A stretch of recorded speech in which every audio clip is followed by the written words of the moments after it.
Hello नमस्कार। Basic knowledge में आप सभी का स्वागत है। चलिए, ट्वेल्थ का फिजिक्स का जो मोस्ट इम्पॉर्टेंट क्वेश्चन है, चैप्टर वाइज हम लोग देखते हैं। बिल्कुल क्रमबद्ध तरीके से हर एक चैप्टर वाइज प्रश्न आप लोगों को सारा कलेक्शन दे दिया करेंगे और इसका पीडीएफ जो है टेलीग्राम चैनल में हम डाल दिया करेंगे। मिथिलेश एकेडमी के नाम से सर्च कीजिएगा, टेलीग्राम चैनल आ जाएगा। तो चलिए, आज जो है ट्वेल्थ वाले के लिए एक बड़ा धमाका करते हैं और देखते हैं, आइए जानते हैं कितने प्रश्नों का आप जवाब दे सकते हैं। और ये पहला चैप्टर है इलेक्ट्रोस्टैटिक। और शुरू करते हैं आज का पहले प्रश्न से। देखिए, पहला प्रश्न लिखा हुआ है कि परावैद्युतता का एसआई मात्रक बताना है। देखिए, इसका जो एसआई मात्रक है आप इसे याद रखिएगा, कूलम्ब स्क्वायर प्रति न्यूटन प्रति मीटर स्क्वायर। अर्थात ऑप्शन नंबर ए बिल्कुल सही होगा। कूलम्ब स्क्वायर प्रति न्यूटन प्रति मीटर स्क्वायर होता है। ये बिल्कुल सही है और इसे आप याद रखेंगे, ठीक है। इसी प्रकार से इसी के जगह पे आपको और भी चीज़ें पूछ सकता है, जैसे हम आपको बताते हैं क्वेश्चन नंबर 2 भी वही है। मुक्त आकाश का विद्युतशीलता या परावैद्युतता, देखिए यहाँ लिखा हुआ है का एसआई मात्रक। आपको बिल्कुल कंफ्यूज नहीं करना है, पहला नंबर और दूसरा नंबर दोनों एक ही प्रश्न है। तो इसका जो सही आंसर हो जाएगा वो क्या हो जाएगा, इसका भी आप देख सकते हैं कहाँ पे है, बिल्कुल डी नंबर ऑप्शन बिल्कुल सही है। देखिए यहाँ पे डी नंबर, कूलम्ब स्क्वायर प्रति न्यूटन प्रति मीटर स्क्वायर, ये होता है नंबर 2 जो है मुक्त आकाश का विद्युतशीलता, ठीक है। अब बात करते हैं नेक्स्ट क्वेश्चन की। नेक्स्ट क्वेश्चन देखिए क्या लिखा हुआ है, तीन नंबर क्वेश्चन देखिए। इलेक्ट्रॉन पर आवेश होता है, आपको बताना है कि इलेक्ट्रॉन पे जो आवेश होता है वो कितना होता है। तो इलेक्ट्रॉन पे आवेश होता है 1.6 इंटू 10⁻⁻⁻19 कूलम। अब आप देख लीजिए कौन सा ऑप्शन सही हो रहा है। तो ऑप्शन नंबर बी बिल्कुल करेक्ट है। कई सारे बच्चे सी करेंगे क्योंकि सी में भी सारा ऐसे ही देखने को मिल रहा है। 1.6 इंटू 10⁻, यहाँ पे -9 लिखा हुआ है, आप गौर से देखिए -9 कूलम। तो इसका जो करेक्ट आंसर हो जाएगा वो हो जाएगा ऑप्शन नंबर बी, बिल्कुल सही हो जाएगा। नेक्स्ट क्वेश्चन देखते हैं नंबर 4। नंबर 4 लिखा है विद्युतीय क्षेत्र का एसआई मात्रक। इसका जो है मात्रक आपको बताना है नंबर 4 का। तो इसका एसआई मात्रक क्या हो जाएगा, इसका एसआई मात्रक हो जाएगा वोल्ट प्रति मीटर, वोल्ट प्रति मीटर, ये हो जाएगा। अर्थात ऑप्शन नंबर बी बिल्कुल सही होगा। नेक्स्ट क्वेश्चन देखते हैं नंबर 5। नंबर 5 क्या लिखा हुआ है, प्रति इकाई क्षेत्रफल कॉमा फ्लक्स विद्युत फ्लक्स कहलाता है। तो इसका हो जाएगा विद्युत क्षेत्र हो जाएगा आंसर, ठीक है। ऑप्शन नंबर बी बिल्कुल सही हो जाएगा। बढ़ते हैं अगले प्रश्न की तरफ। अगला जो प्रश्न है अपना नंबर 6, निम्नलिखित में से कौन आवेश का मात्रक नहीं है। यहाँ पूछा नहीं है, तो देखिए कूलम आवेश का ऐसा मात्रक तो कूलम होता है, स्थिर कूलम भी होगा, इनमें से कोई नहीं तो होगा ही नहीं ऑप्शन, ये तो बिल्कुल गलत है। ये जो फैराडे लिखा है ऑप्शन नंबर पहला, फैराडे क्या है, फैराडे धारिता का ऐसा ही मात्रक है। तो यहाँ पे पूछा है कि निम्नलिखित में से कौन आवेश का मात्रक नहीं है, तो फैराडे आवेश का मात्रक है नहीं है, तो ऑप्शन नंबर ए बिल्कुल सही हो जाएगा इसका। और ये पूछेगा फैराडे किसका मात्रक है, तो आपको बताना है धारिता का ऐसा ही मात्रक है, ठीक है। अगले प्रश्न को देखिए क्या लिखा हुआ है नंबर 7 नंबर में लिखा है कि विद्युत आवेश का ऐसा ही मात्रक। फिर वही क्वेश्चन है कि 7 नंबर में विद्युत आवेश का ऐसा ही मात्रक क्या होगा, आवेश का ऐसा ही मात्रक कूलम। ऑप्शन नंबर सी बिल्कुल सही है। न्यूटन किसका होता है, बल का होता है। फैराडे किसका होता है, धारिता का होता है। ये किसका होता है, कार्य का होता है। आई होप आप समझ गए। नेक्स्ट क्वेश्चन लिखा है नंबर 8 में, परावैद्युतता का की जो है विमा पूछा है, अर्थात विद्युतशीलता का विमा पूछा जा रहा है आप लोगों को। तो इसका जो विमा होता है ऑप्शन नंबर ए बिल्कुल सही होगा।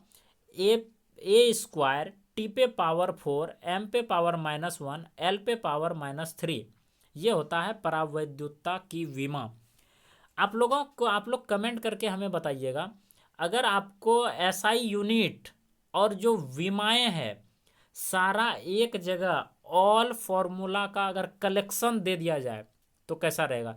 ये जितने भी प्रश्न दिख रहा है ना, 8 नंबर 7 नंबर, एक भी प्रश्न आपका नहीं छूटेगा।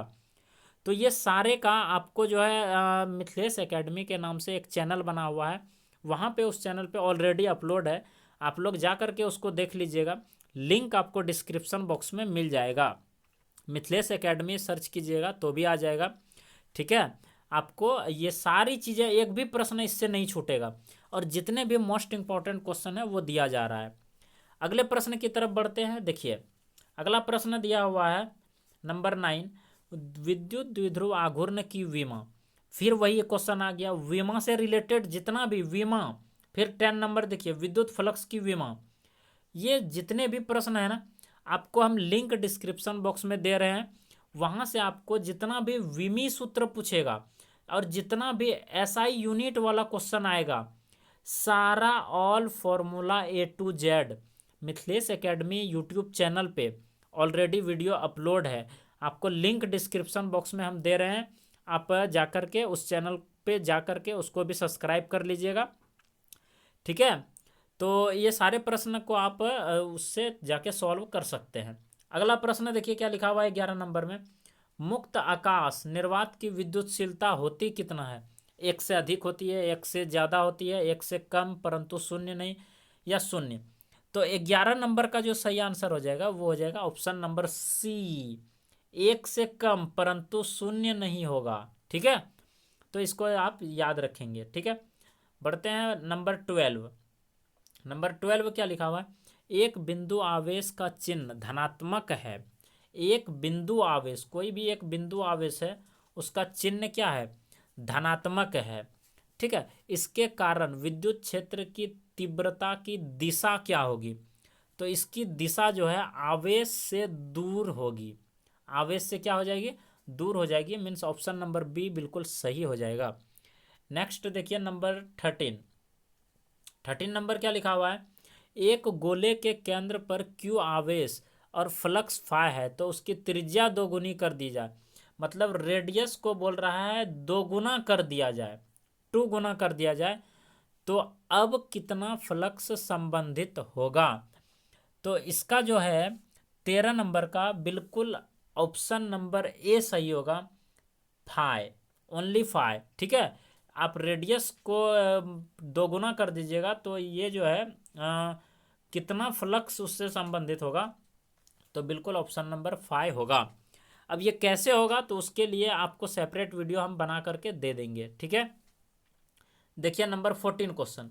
14 नंबर क्या है कि एक विद्युत क्षेत्र समरूप है, इसका स्रोत आवेश हो सकता है। उसका स्रोत आवेश क्या हो सकता है? तो ये होता है समरूप अंतवृष्ट और अंततल। ऑप्शन नंबर बिल्कुल सी सही होगा। ठीक है, नंबर 15 की बात करते हैं। लिखा है दो समान, मतलब समान दशा में 2 प्रोटॉन 2 इलेक्ट्रॉन के बीच लगने वाला विद्युत बल्ब का अनुपात क्या होगा? मतलब दोनों का अनुपात निकालना है, तो इसका जो सही आंसर हो जाएगा वो हो जाएगा 1 होगा, क्योंकि 2 प्रोटॉन 2 इलेक्ट्रॉन के बीच लगने वाला जो बल होगा ना, उसका अनुपात 1 निकलेगा। अब ये 1 कौन सा ऑप्शन में है? ऑप्शन नंबर इसका तो होगा नहीं, ये तो होगा नहीं, यहाँ पे है पावर 0, और किसी भी संख्या पे पावर 0 उसका मान 1 होता है। तो ऑप्शन नंबर डी इसका सही हो जाएगा, 15 का डी नंबर सही हो जाएगा। अब बात करते हैं नंबर 16 की। एक कूलाम वह आवेश है जो शून्य में 1 मीटर की दूरी पर स्थित समान आवेश पर बल लगता है। कितना बल लगता है? तो ये जो बल लगता है 9 × 10⁹ न्यूटन, 9 न्यूटन। अब ऑप्शन नंबर मैच कर लीजिए, सी बिल्कुल सही होगा 16 का। ठीक है, अब देखिए 17 नंबर, काफी मोस्ट इंपॉर्टेंट प्रश्न। किसी घिरे हुए बंद पृष्ठ की विद्युत फ्लक्स, बंद पृष्ठ पर विद्युत फ्लक्स भीतर स्थित आवेश का क्या होता है? आप लोग गॉस थ्योरम पढ़े हैं? अगर पढ़े हैं तो आप इस क्वेश्चन का जवाब आप हमें कमेंट बॉक्स में बताइएगा। वैसे हम बता ही देते हैं कि भीतर स्थित आवेश का 1/ε गुना होता है। ठीक है, तो इसका जो सही आंसर हो जाएगा वो क्या हो जाएगा? इसका मैथमेटिकल फॉर्मूला क्या होता है, phi equal to Q by epsilon naught, क्योंकि ये क्यू से ही एप्सिलॉन नॉट जो है 1/एप्सिलॉन नॉट गुना होता है। तो ये आप गॉस थ्योरम से आप इस क्वेश्चन का आंसर बड़ी आराम से दे सकते थे, 1/एप्सिलॉन गुना होता है। नेक्स्ट क्वेश्चन देखिए 18 नंबर क्या लिखा हुआ है, अनंत लंबाई वाले आवेशित बेलनाकार चालक के अक्ष से आर दूरी पर विद्युत क्षेत्र होगा। उसका जो है 18 नंबर का जो सही आंसर आप लोगों का हो जाएगा ऑप्शन नंबर बी बिल्कुल सही हो जाएगा, ऑप्शन नंबर बी बिल्कुल सही हो जाएगा। ये उसी का एप्लीकेशन से है, ये सारा चीज़ अगर आप पढ़े हैं तो आप लोग मार लीजिएगा, ठीक है। फिर यहाँ एक क्वेश्चन लिखा है, निम्न में से विद्युत क्षेत्र की तीव्रता का ऐसा ही मात्रक। अब बताइए, ये सारे प्रश्न का जो आंसर है ना, आपको वो वीडियो देखने के बाद आपको अपने एक भी प्रश्न नहीं छूटेगा आप लोगों का। वैसे हम बता देते हैं 19 का ऑप्शन नंबर डी हो जाएगा बिल्कुल सही, न्यूटन प्रति कूलम। क्या हो जाएगा, न्यूटन प्रति कूलम हो जाएगा, न्यूटन प्रति कूलम, ठीक है। अगले क्वेश्चन की तरफ बढ़ते हैं। नंबर 20 में क्या लिखा हुआ है, नंबर 20 में लिखा है, आबसून की छड़ को बिल्ली की खाल से रगड़ने पर छड़ किस प्रकार का आवेश उत्पन्न करेगा। तो ये जो है किस प्रकार का आवेश उत्पन्न करता है, ऋण आवेश उत्पन्न करता है। किस प्रकार का आवेश उत्पन्न करता है, ऋण आवेश उत्पन्न करता है, ठीक है। 21 नंबर देखिए क्या लिखा हुआ है, दो बिंदु आवेश के बीच लगने वाला बल दिया जाता है। देखिए अब बताइए, दो बिंदु आवेश, ये रहा एक बिंदु आवेश, एक बिंदु आवेश यहाँ रहा, तो दोनों आवेश के बीच आर दूरी है और उसके बीच बल लगने वाला क्या होता है, तो कूलम का नियम से होता है ना वो। तो इसका ऑप्शन नंबर बी बिल्कुल सही हो जाएगा। अगर कूलम का नियम का मैथमेटिकल फॉर्मूला अगर आपको याद है तो नीचे कमेंट बॉक्स में कमेंट जरूर कीजिएगा, ठीक है। अगले क्वेश्चन की तरफ बढ़ते हैं। अगला क्वेश्चन लिखा है कि एक स्थिर कूलम बराबर डैश कूलम होता है। अब बताइए, एक स्थिर कूलम मतलब एक स्टेट कूलम, ठीक है। तो 22 नंबर का क्या हो जाएगा, आप लोग जरा बताइएगा। तो हम आप लोगों को बता दें कि 3 × 10⁹ होता है, 9 कूलम होता है। तो यहाँ पे ऑप्शन नंबर ए बिल्कुल 22 का सही हो जाएगा। आइए 23 नंबर देखते हैं। 23 नंबर लिखा है, मुक्त आकाश का परावैद्युत अर्थात मुक्त आकाश का विद्युतशीलता एप्सिलॉन नॉट होती है, क्या होती है, मान बताना है यार। मान इसका क्या हो जाता है, 8.854। यहाँ पे देखिए सी नंबर ऑप्शन में है, पूरा याद रखिएगा आप, 8.854 भी होता है, ठीक है। तो इसका ऑप्शन नंबर सी बिल्कुल सही हो जाएगा। 24 नंबर देखिए, 24 नंबर क्या लिखा हुआ है, एक आवेशित चालक का क्षेत्र आवेश घनत्व रो है। ये जो है आवेश क्षेत्र आवेश घनत्व दिया हुआ है, इसके पास विद्युत क्षेत्र का मान क्या होगा। काफ़ी अमेजिंग प्रश्न है और इम्पोर्टेंट प्रश्न है। 24 नंबर लिख लेना, एक एक प्रश्न लिख लेना, एग्जाम में ज़रूर छपेगा। तो ये हो जाएगा रो बाय टू एप्सिलॉन नॉट, और ऑप्शन नंबर ए बिल्कुल सही होगा।